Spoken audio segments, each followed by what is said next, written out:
C'est l'heure de vivre tous ensemble un instant gourmand avec au sommaire de ce numéro riche en saveurs, un zoom sur la fabrication du Pur Brebis Pyrénées, des accords tendances pour déguster votre fromage préféré et une idée de recette facile et originale 100% terroir. Alors tout de suite, direction les cuisines du restaurant Arambide à Saint-Jean-Pied-de-Port.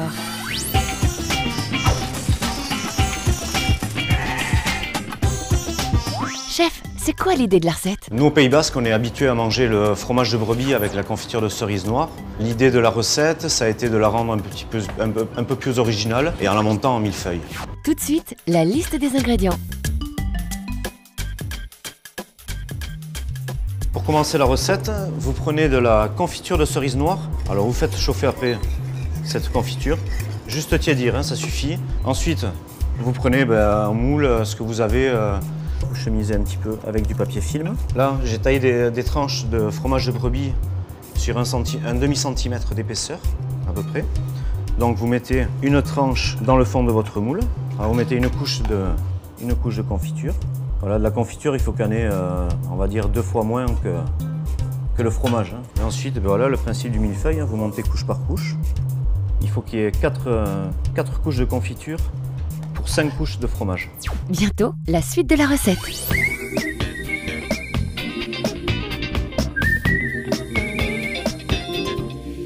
Avant de retrouver la recette, tentons de percer les secrets de fabrication d'un fromage au goût unique. Laetitia Gabory est meilleure ouvrier de France fromager. Et pour elle, pas de mystère. Ce qui donne au fromage Pur Brebis des Pyrénées son goût unique, c'est la provenance de son lait, donc issu d'une région telle que le Pays Basque et le Béarn. Et là, vous avez un terroir qui est très riche et donc ce qui va conférer une flore au niveau du lait qui va donner son goût unique. Les différentes étapes pour la fabrication du Pur Brebis des Pyrénées, c'est tout d'abord donc le lait récolté. Ensuite, une fois que nous avons le lait, on va le chauffer pour mettre de la présure. Donc la présure, c'est un ingrédient qui va permettre au lait de devenir solide. Une fois qu'il est solide, on va le découper, cette partie solide, donc on appelle ça le décaillage, pour ensuite le brasser. Donc on a une partie solide et une partie liquide, donc on appelle ça le caillé. Ce caillé va être chauffé et ensuite rebrassé. Ensuite, le caillé va être moulé, donc on va le mettre dans des moules afin que le fromage prenne sa forme. On va le presser pour enlever de l'eau. Une fois qu'on a pressé ce fromage, on va le saler. Une fois qu'il a été salé, on va pouvoir affiner ce fromage dans des caves d'affinage, donc à une certaine température avec une certaine hygrométrie.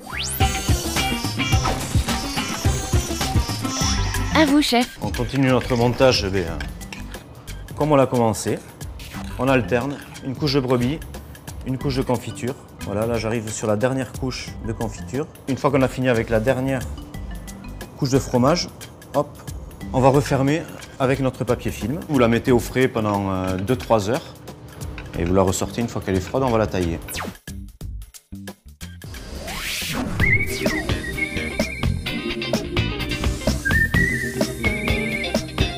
Si vous êtes à la recherche de sensations différentes, d'accords tendances, regardez bien ce qui suit. Il y sera question d'un mariage étonnant à consommer malgré tout avec modération. Et oui, le Pur Brebis Pyrénées va encore se faire mousser.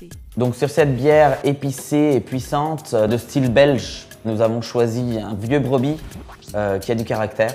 L'idée étant de faire correspondre la force du fromage avec la puissance de la bière. Nous allons ouvrir maintenant une petite saison italienne brassée avec de l'épeautre. On est sur une bière plutôt sèche, délicate, toujours sur les notes maltées, mais on est dans la finesse. Cette bière va très bien avec un jeune brebis des Pyrénées. L'idée de l'accord étant d'aller rompre le côté un peu crémeux du brebis avec cette bière sèche et désaltérante. Mais nous ne sommes pas au bout de nos surprises gourmandes. Direction le cadre zen de l'école du thé pour tester un autre mariage heureux. Alors dans l'ordre de dégustation, ce qui est intéressant, c'est de déguster le fromage tout seul, ensuite de déguster le thé. Ainsi, on a toutes les notes du thé qui apparaissent. La texture du fromage fond complètement, laisse libérer tous les parfums.